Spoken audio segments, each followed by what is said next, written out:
कभी याज्ञवल्क्य ने कभी भरद्वाज को बताया था और राम ने सबरी को बताया था। अनेकानेक ऋषियों मुनियों के आश्रमों में जा जाकर बताया था। भगवान श्री कृष्ण ने कुरुक्षेत्र के मैदान में जो आत्मा का आविष्कार किया था, उनसे उन सारी बातों का रहस्य हम सबके समक्ष प्रस्तुत करेंगे। स्वामी जी से निवेदन है। इसी के साथ मैं अपनी वाणी को विराम करता हूँ। सद्गुरु भगवान की जय।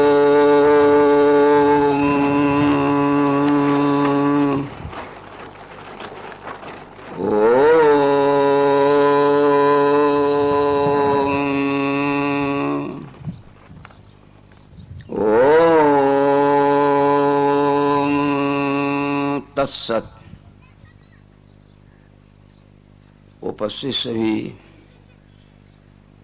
अभिन्न आत्म स्वरूप स्थानीय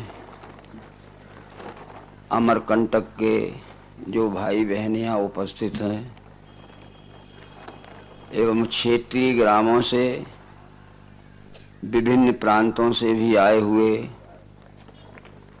जो सत्संग प्रेमी पुण्यवान अभिन्नाथ स्वरूप भाई बहन उपस्थित हैं, उन सभी का हार्दिक समादर है। अभी हमने 3 बार ओम शब्द का उच्चारण किया।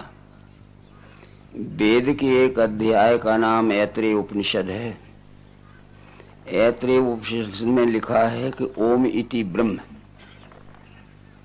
ओम नाम ब्रह्म का ही है और ब्रह्म एव इदम विश्वम, और ब्रह्म इस विश्वरूप का ही नाम है। ओम इति ब्रह्म, ओम इति इदम सर्वम, विचिंतियेत ओंकार मात्र सचराचरम जगत। जितना जड़ चेतन जगत है सबका मिल के नाम ओम है। बड़ा रहस्य था उसमें। ओम ये स्वयंभू स्फुरण है। समझदार भाई बहनों को चाहिए कि अपने अपने मन बुद्धि चित्त को निर्मल और एकाग्र कर लें और फिर ध्यान से समझें और समझे हुए विचार को अपने अंतःकरण में बुद्धि में धारण करें। ओम ये स्वयंभू स्फुरण है। जब आदि नारायण ने, जिनको हम विष्णु कहते हैं, सूर्य वंश में उत्पन्न होने के कारण सूर्यवंशी भी कहते हैं, उनका नाम भगवत गीता में विवश बाण लिखा है। आदि नारायण ने जिस संपूर्ण विश्व की ओर जब देखा तो उनके अंतःकरण में एक सूक्ष्म विचार की लहर दौड़ रही थी। ये जो कुछ दिखता है ये सब क्या है और मैं क्या हूँ? मेरा और इस दिखने वाले आदि अंत मध्य रहित विस्तार का क्या संबंध है? चारों तरफ नजर से देख रहे थे कि जो कुछ दिख रहा है ये सब क्या है और मैं क्या हूँ। बिना किसी के सिखाए उनके मुंह से एक शब्द निकला, अरे जो कुछ भी दिख रहा है, जो कुछ भी दिख रहा है वो मैं। ओम बन गया। बस ओम इति ब्रह्म। ये नींद ले रही है, जगाओ। ओम इति इदम सर्वम विचिंतियेत ओंकार मात्र सचराचरम जगत। ओम इत्येवं ध्यायति आत्मानं स्वस्ति व पाराय तमसा परस्तात्। ओम जब मुंह से करो तो विश्व रूप का ध्यान रखना। जैसे हम मुंह से घोड़ा कहते हैं तो घोड़े के स्वरूप का ध्यान हो जाता है। हम मुंह से जब हाथी कहते हैं तो हाथी के स्वरूप का ध्यान। जब ओम मुंह से कहो तो ओम ये विश्व रूप का ध्यान रखना। ओम इत्येकाक्षरम ब्रह्म विश्व रूप विलक्षणम, वो साकारम च निराकारम अद्वितीय परात्पर। ये हमने ओम के विषय में समझा दिया। आज हमारे निरूपण में श्री रामचरितमानस का विषय होगा, क्योंकि हमारे देश में और हमारी मातृभाषा में केवल एक ही पुस्तक है, रामचरितमानस। यदि ये हिंदी में न लिखा होता तो हमारे देश में अध्यात्म ज्ञान का कोई पुस्तक हिंदी में नहीं है। 18 पुराण संस्कृत में लिखे गए हैं, 6 वेद शास्त्र संस्कृत में लिखे गए हैं। वेद तो बहुत क्लिष्ट संस्कृत में है और गीता भी संस्कृत में है। एक महान विभूति का आविर्भाव हुआ जो युग पुरुष तुलसीदास थे। उन्होंने सब वेदों का सार, उपनिषदों का सार हिंदी भाषा में भाषांतर करके रख दिया। 4 वेद पुराण 8 10 6 7 सब ग्रंथन कर रस। मित्रों, जिस समय तुलसीदास जी ने अपने गुरु से सुनकर रामचरितमानस को लिखना चाहा तो श्री रामचंद्र जी के समकालीन 2 जीवित पुरुषों की वंदना की है। बंदों विशुद्ध विज्ञानो कवीश्वर कपीश्वरो।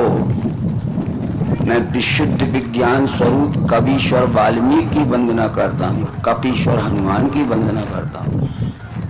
बस श्री रामचंद्र जी के समकालीन 2 जीवित पुरुषों की वंदना की और बहुत सी वंदना की होगी, पर बालकांड में जो मंगलाचरण लिखा है, स्तवन लिखा है, सबसे पहले बंदों विशुद्ध विज्ञानो कवीश्वर कपीश्वरो, जिन्होंने शरीर तो नहीं बदला पर शरीर के रहते हुए निंदनीय और निकृष्ट जिंदगी से वंदनीय और प्रशंसनीय जिंदगी प्राप्त कर ली।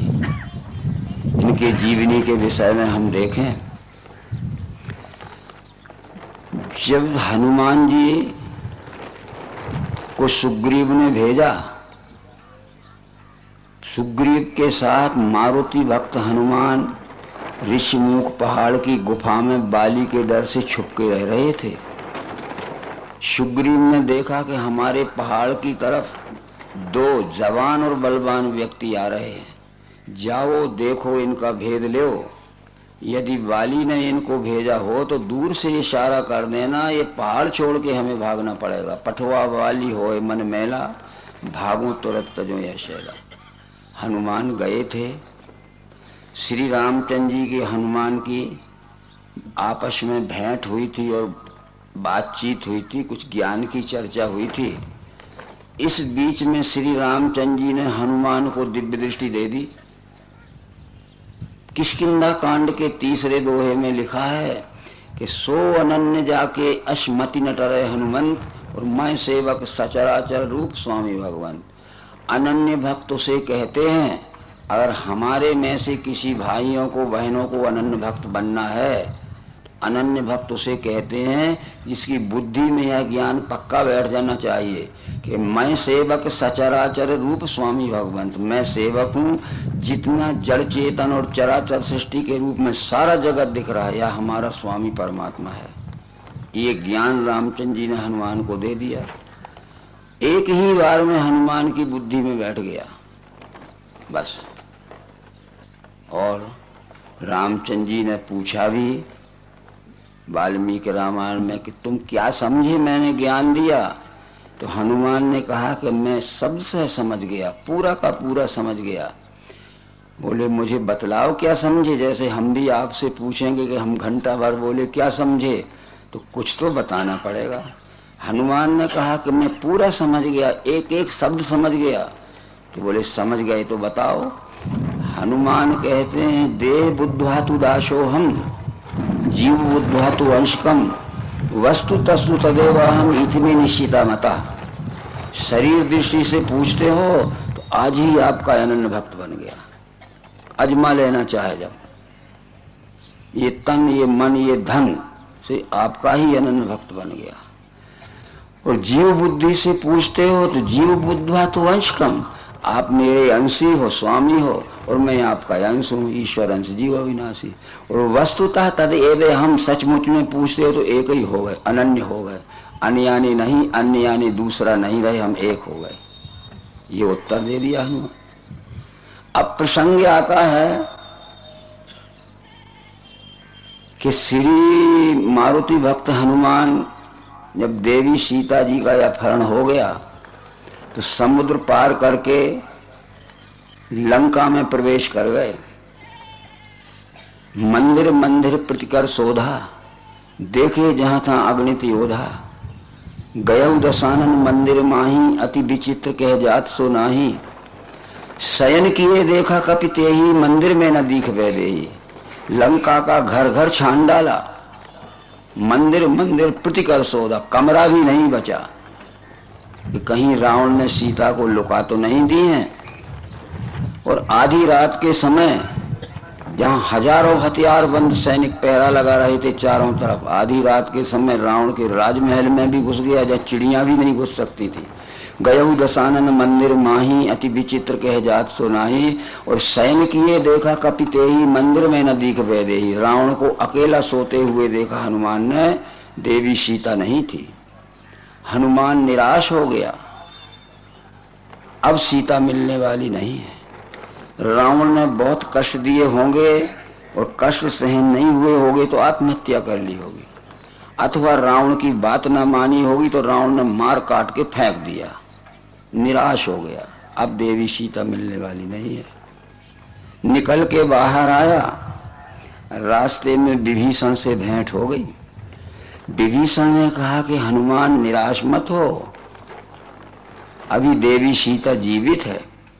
लंकापुरी के बाहर अशोक वाटिका एक बहुत बड़ा फूलदार फलोदारों का बगीचा है। जब लंकापुरी से निकलकर अशोक वाटिका में रावण जाता है तो कुछ दिन रहता है। उसके निवास के बहुत से स्थान बने हैं, मंत्रियों से सलाह करने का अलग बना है, हथियार रखने का अलग बना है, पूजा पाठ करने का अलग बना है, उसके भोजन का अलग बना है, और रात को अपने परिवार के साथ रहने का अलग बना है। बहुत सी निवास बने हैं। मुझे मालूम है कि सीता जीवित है, पर कौन से निवास में छुपाया ये मैं नहीं बता। पूरी सब कथा विभीषण कही, जी विधि जनक सुता रही।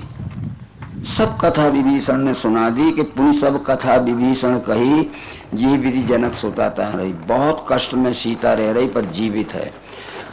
हनुमान ने तुरंत उत्तर दिया कि विभीषण, जितने अज्ञानी हैं वो सुन के मान लेते हैं और जितने कच्चे ज्ञानी हैं वो किताब पढ़ के मान लेते हैं।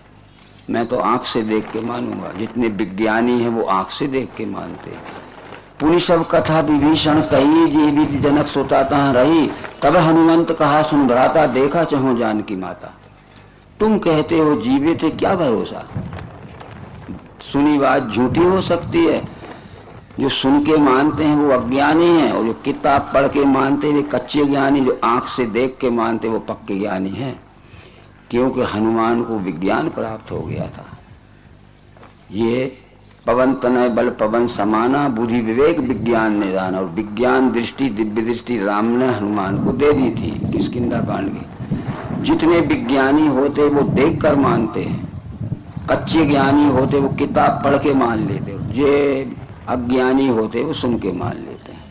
इसलिए कृष्ण जी ने भगवत गीता के दूसरे अध्याय में कहा है कि श्रुत्वाप एनम वेद न चैव कश्चित्, सुनकर भी बोध नहीं किसी को, सुनकर भी बोध नहीं किसी को, सुनकर कोई ज्ञान नहीं हो सकता है। जिंदगी बर्बाद मत करो, किताबों के पन्ने मत उल्टाओ। तो जब हनुमान ने कहा कि हम तो देख के मानेंगे, तब हनुमंत कहा, सुन भ्राता देखा चाहो जानकी माता। युक्ति विभीषण सकल बताई, चले पवन सुत विदा कराई। विभीषण ने युक्ति बता दी, वो युक्ति का रहस्य लिखा है वाल्मीकि रामायण में कि अशोक वाटिका में एक संकटकालीन दरवाजा है। अब अशोक वाटिका के तो चारों तरफ हथियार बंद सैनिक पहरा लगा रहे, पर एक संकटकालीन दरवाजा है जिसको 3 व्यक्ति जानते हैं। रावण का बड़ा पुत्र मेघनाद जानता है, रावण जानता और तीसरा मैं जानता हूँ, चौथे को पता नहीं। उस दरवाजे से जाना पड़ेगा। वो युक्ति विभीषण ने बताई। तो संकटकालीन दरवाजे से हनुमान चला गया। अशोक वाटिका के अंदर जब गया तो रात का समय होने वाला था। रात भर किसी भी सुरक्षित स्थान पर छुप के रहना था, छुप के रहना था। उसी अशोक वाटिका में एक अशोक का बहुत ऊंचा सघन पत्तों और डालियों का वृक्ष था। उसके ऊपर चढ़ गया हनुमान और तरु पल्लव में रहा लुकाई, करही विचार करो का भाई। उस ऊंचे झाड़ पर सघन पत्ते और डालियों में छुप के बैठ गया और रात भर सोचता रहा कि तरु पल्लव में रहा लुकाई, करही विचार कर, क्या करना पड़ेगा, क्या करना पड़ेगा।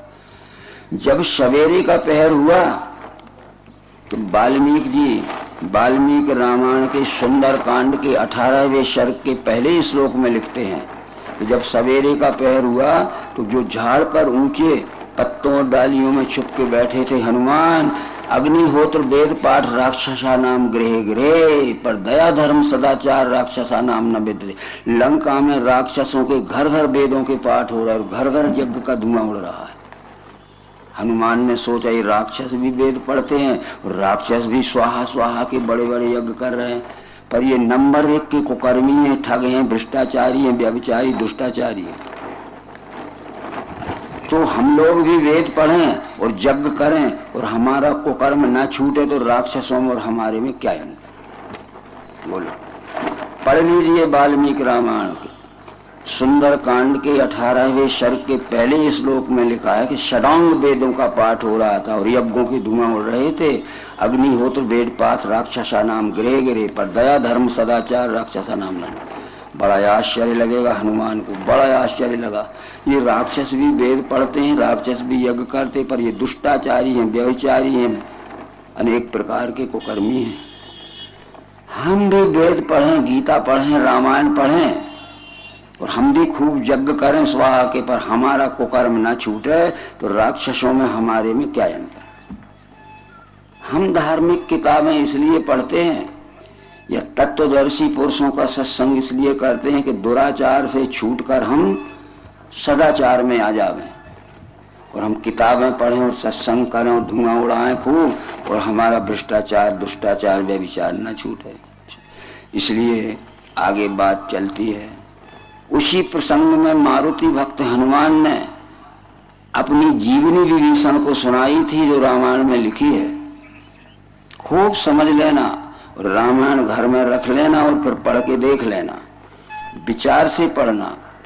क्या लिखा है उसमें कि काहू परम में कबन कुलीना, कपि चंचल सभी विधिहीना, प्रात ले जो नाम हमारा, तादिन ताई न मिले आहारा, अश में अधम सखा सुन मोहू पर रघुवीर, कीनी कृपा जान जन भरे बिलोचन नीर।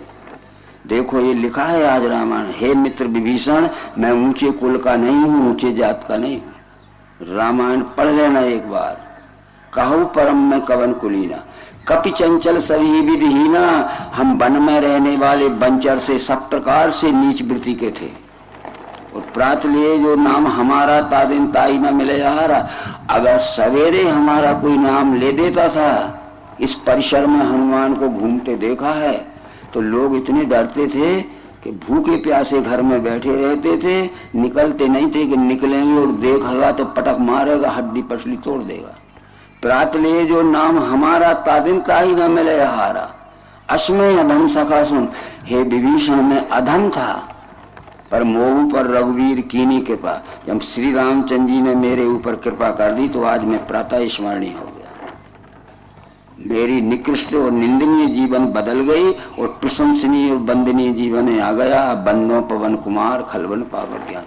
हम भी आज तक हमने जो बुरा काम किया है, आज शपथ ले लीजिए, आज से हमने बुरा काम छोड़ दिया और अच्छे काम में आ जाइए। शरीर नहीं बदलेगा, हमारी निंदनीय जीवनी बदल जाएगी और हम प्रशंसनीय जीवन में आ जाएंगे। छोड़ दीजिए आज तक जो किया। अन्याय तेजवानों से हो चुका, पर जान के भी जो करे अन्याय, फल है उसका बुरा। ठीक है, इसलिए ये सब बातें रामचंद्र जी के समकालीन दो जीवित पुरुषों की बंदों विशुद्ध विज्ञानो कवीश्वर कपीश्वर में विशुद्ध विज्ञान सब।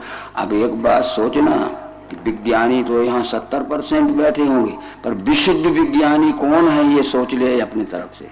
विशुद्ध विशेषण लगा है, बंदों विशुद्ध विज्ञानो कि केवल विज्ञान हो। बंदों विशुद्ध विज्ञानो कवीश्वर कपीश्वरो। इसी प्रकार से मित्रों वाल्मीकि जी के विषय में आता है। हमने बहुत सी मनगढ़ंत बातें सुन के मान ली हैं। हमारे कुछ रामायण के प्रवचनकर्ता कहते हैं कि श्री रामचंद्र जी का अवतार ही नहीं हुआ और वाल्मीकि जी ने रामचरित लिख दिया। और ये बड़े बड़े पोस्ट ग्रेजुएट लोग मान रहे, पोस्ट ग्रेजुएट लोग मान रहे। कैसी पोस्ट ग्रेजुएट होगी? ये जो एक भेषधारी आ जाते हैं हम लोग और कहते कि रामचंद्र जी का अवतार ही नहीं हुआ और वाल्मीकि ने रामचरित लिख दिया, हम मानते गए। अरे जिसका जन्म ही न होगा उसकी जीवनी कैसे लिखी जाएगी? एक बार फिर वाल्मीकि रामायण पढ़िए आप। वाल्मीकि रामायण के बालकांड के 4थे सर्ग के पहले मंत्र में लिखा है, प्राप्त राजस्य रामस्य वाल्मीकि भगवान ऋषि चकार चरितम कृतिश्रम विचित्र पदे अर्थ। जब श्री रामचंद्र जी ने लंका विजय करके अयोध्या में आके राजगद्दी पर बैठ गए, प्राप्त राजस्य रामस्य वाल्मीकि भगवान ऋषि चकार चरितम कृतिश्रम विचित्र पदे अर्थ। वाल्मीकि रामायण के बालकांड के चौथे सर्ग के पहले श्लोक में लिखा है कि जब श्री रामचंद्र जी ने लंका विजय करके अयोध्या में आकर अयोध्या की राजगद्दी पर बैठ गए, उसके पश्चात वाल्मीकि ऋषि ने विचित्र पद और अर्थों से भरा हुआ रामचरित लिखा। क्यों सुन के मान लेते हो? जितने सुन के मान लेते निपट अज्ञानी। खुद पढ़िए क्या लिखा है, आती समझ बात। वाल्मीकि रामायण के बालकांड का चौथा सर्ग पढ़ लेना, उसमें लिखा है कि प्राप्त राजस्य रामस्य वाल्मीकि भगवान ऋषि चकार चरितम कृतिश्रम विचित्र पदे अर्थ। जब लंका विजय करके श्री राम अयोध्या पर आ गए और राजगद्दी पर बैठ गए, उसके पश्चात वाल्मीकि ऋषि ने विचित्र पद और अर्थों से भरा हुआ रामचरित लिखा। वो ये कहते पहले ही लिख दिया है। जिसने हमारी आंखों में धूल मार दी, यानी विवेक की आंखें फोड़ दी, तो हम क्या समझे? जो कहते हैं मानते जाएंगे। फूटी आंख विवेक की और लखीन संत यसंत, जिनके संग गुंडे फिरे उनका नाम महंत।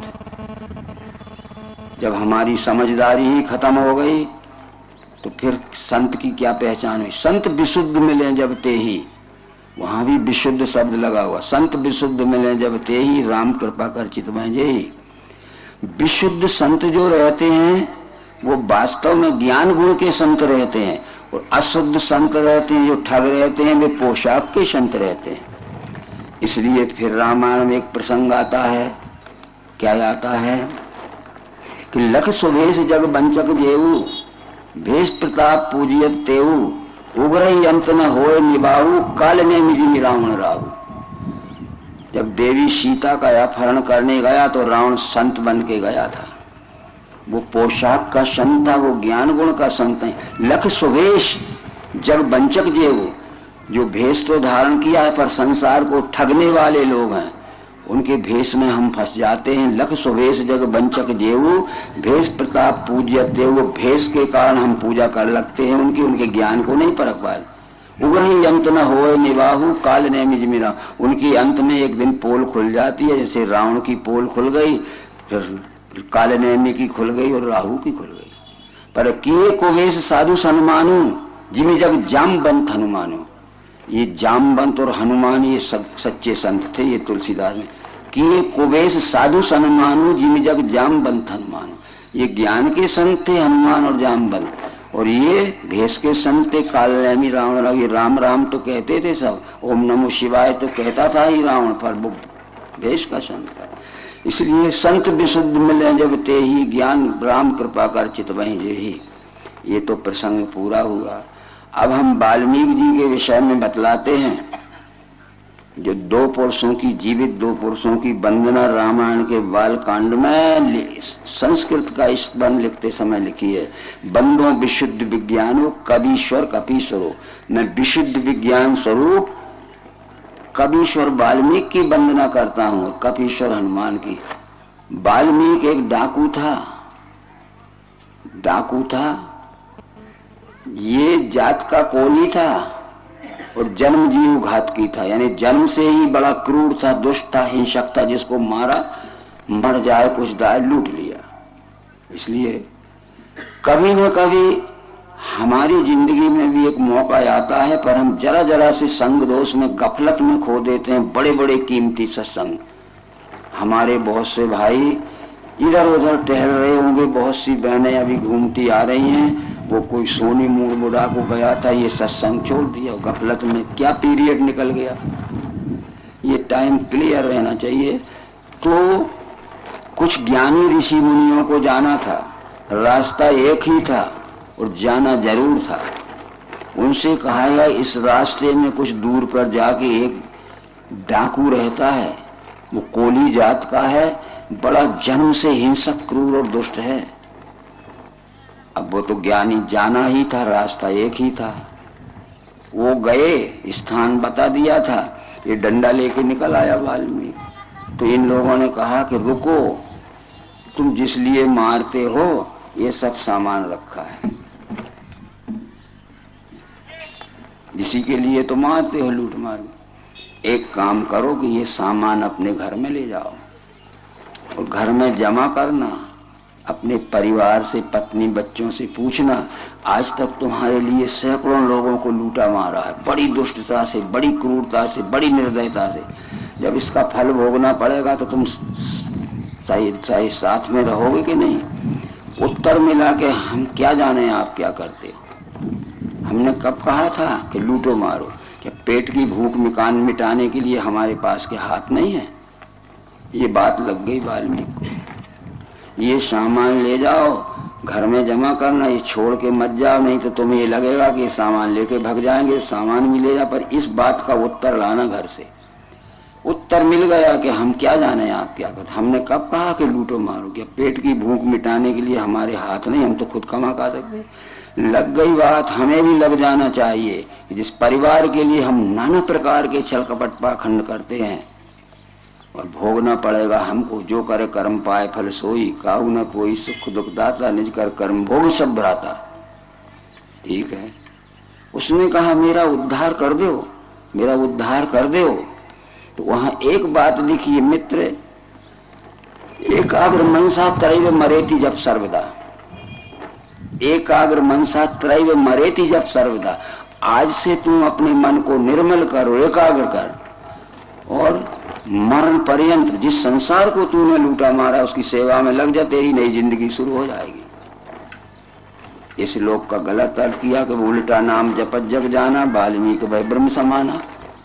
जाने आदि कभी नाम प्रतापू, भय सिद्ध कर उल्टा जापू। क्या तुलसीदास जी ये नहीं लिख सकते थे? हम राम का उल्टा मरा कर लेते, ये नहीं लिख सकते थे कि मरा मरा कह के जग जाना, वाल्मीकि भय ब्रह्म समाना। या जाने आदि कभी नाम प्रतापू, भय सिद्ध कर मरा जापू, उल्टा कर क्या किया? अज्ञान में जो हम बुरा काम करते हैं और सचमुच में ज्ञान हो जाएगा तो भाषा शास्त्र में विलोम शब्द रहते हैं, परस्पर विरोधी शब्द रहते हैं। अज्ञान में जो हम बुरा काम करते थे और जब ज्ञान हो गया तो बुरा का उल्टा क्या होगा? अच्छा करने लगेंगे। हम अज्ञान में बेईमान थे और जब ज्ञान हो गया तो बेईमान की जगह ईमानदार हो जाएंगे। हम अज्ञान में दुराचारी थे, भ्रष्टाचारी थे, और ज्ञान हो गया तो हम सदाचारी और शिष्टाचारी हो जाएंगे। उसकी जिंदगी बदल गई, शरीर नहीं बदला। मरा मरा कह दिया लोगों ने, उधर एकाग्र मनसा त्रैव मरेति जब सर्वदा। जिंदगी बदल गई वाल्मीकि। हमारी जिंदगी बदल सकती है, और ये सच्चा ज्ञान बुद्धि में स्थित हो गए। मैं ही संपूर्ण विश्व, अकंप धारणा बैठा गया द्वेष समाधि सो। समाधि की अवस्था अखंड रहने लगे, अनन्यता मिली, उसको वेदों का सार मिला। जिस संसार को आज हमने परिवार के और हमारे स्वार्थ के लिए लूटा मारा है, बुद्धि के छल से, कभी मन के छल से, कभी डंडे से मार पीट के, उसकी सेवा में लग जाए, हमारी जिंदगी बदल जाएगी। शरीर नहीं बदला, उसकी सेवा में वृत्ति हो गई, हमारी भी हो सकती है। इसके पश्चात तुलसीदास जी ने जरूर सर्वांग योग लिख दिया रामायण में। श्री रामचंद्र जी जब वाल्मीकि के आश्रम पर गए थे, मुनि कह राम दंडवत कीना, आशीर्वाद विप्र दीना। वाल्मीकि मुनि को राम ने दंडवत प्रणाम किया तो आशीर्वाद विप्रवर दीना। वो विप्रवर वाल्मीकि ने आशीर्वाद दिया। तो हमारे कथावाचक कहते हैं कि वो वाल्मीकि दूसरा था, ये तो ब्राह्मण वाल्मीकि था। बिल्कुल गलत। वेदौ वेदम तथा वेदानी वेदांगानी तथा ध्वजा आदित्य चादि गम्यर्थम तथा शिनाता दोजोत्तमा। जन्म से सब अज्ञानी पैदा होते हैं। हमारे शरीर का हड्डी मांस चमड़े का पहला जन्म माता पिता के घर में होता है, पर ज्ञान का जन्म हमारा गुरु गृह में होता है।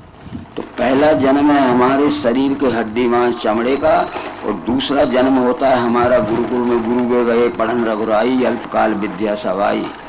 ठीक है, तो जो वो द्वितीय जन्म है, ज्ञान का जन्म हमारा दूसरा जन्म, उसको ध्वज कहते हैं शॉर्ट फॉर्म। द्वि का अर्थ है द्वितीय, जा का अर्थ है जन्म। प्रथम जन्म है हड्डी मांस चमड़े का माता पिता के घर में, और ज्ञान का दूसरा जन्म है गुरुकुल में, इसलिए उसे ध्वज कहते हैं।